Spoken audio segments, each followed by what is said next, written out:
Okay, this is the last module in your preliminary tutor training. The bulk of your training is focused on preparing an approach with your students, seeing them in systemic, emotional, cultural, and cognitive terms so you can identify their needs and your lesson planning. The more recent modules have begun outlining strategies for you. Because we can't expect you to be an expert tutor after a few hours of training, we are giving you a way to tap into the work of people who are experts. In the last module, we taught you how to access the Fountas and Pinnell phonics system to drag and drop phonics lessons into your tutoring sessions. In this module, we will teach you how to use the strategies books by Jennifer Seravillo, I think that's how you say it, to drag and drop lessons for reading and writing, okay? So each of these books has 300 strategies that each serve a specific goal. Your job is to identify which of these goals that Seravillo, so I don't know how to pronounce her name, identifies matches up with the goals and the student identifies, and then to identify the strategy your student needs to make progress toward that goal. So there are two approaches you need to take when you're picking out a strategy. Now, the first approach is that of the encyclopedia. Now, you need to know how to find the strategy you're looking for in the book. That's just a matter of, as I said, identifying the goal that matches your student's goal, and then the strategy that suits your student's stage in the process. The second approach is that of adaptation. Now, you need to have a sense when a strategy you've chosen is not working or is working, and when to try something else or change it. Hopefully, the preceding modules have attuned your intuition to the systemic, emotional, cultural, and cognitive reasons of the strategy may or may not work. So here's how you use the book. Let's start with the encyclopedia approach. To help you with this, we've scanned the whole book into an online folder, so you can search this book through that or come in person and get the physical book. Start by looking at your students' existing goals and the obstacles in reaching those goals. Then find the goal or goals most closely correlated to your students' goals and obstacles.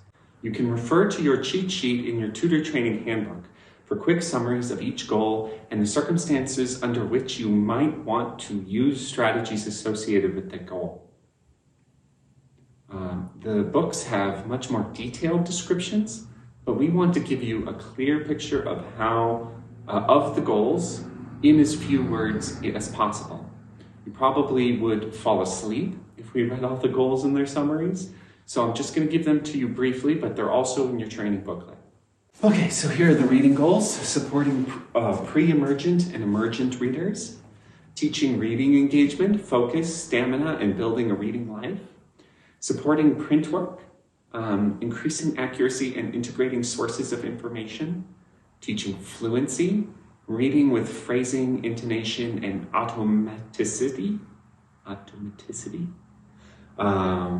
Supporting comprehension in fiction, understanding plot and setting, thinking about characters, understanding themes and ideas.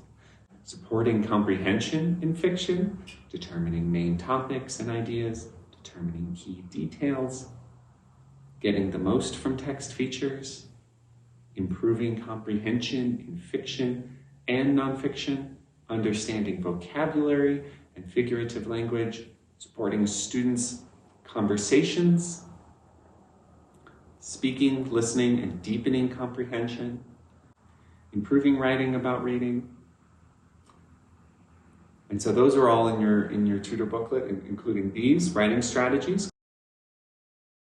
composing with pictures, engagement, independence, increasing volume, and developing a writing identity, generating and collecting ideas, focus, meaning, organization, and structure, elaboration, word choice, conventions, spelling and letter formation, grammar and punctuation, collaborating with writing partners and clubs, So once you decide which goal makes the most sense to you, you want to dig into the strategies themselves. These strategies are geared towards elementary and middle school teachers, and so are the ways the strategies are leveled. That is, each grade corresponds to a grade level. Now, you don't want to define your students by grade level. That's not exactly respectful to their status as adults.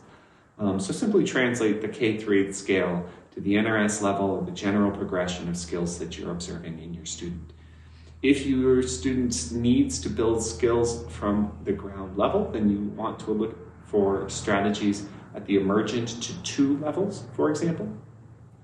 Now, adapting a strategy. Because these lessons are written for elementary and middle school age children, you also need to adapt them to your student's age. These strategies provide the research-based bones for you to teach a skill, but you need to make them as appropriate as possible for your student's maturity level.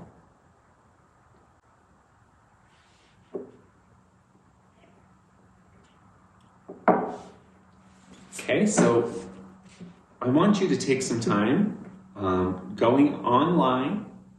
You can find a PDF of these books at Rio Arriba Adult Literacy Program.org/strategies. Go there, check these books out, write about any needs that you might have from RALP staff to help you better understand the books, and use them as a resource throughout your tutoring. Okay, that's the end of this module. Now, you can go on to the conclusion of all of these modules in the next video, and then you'll be done.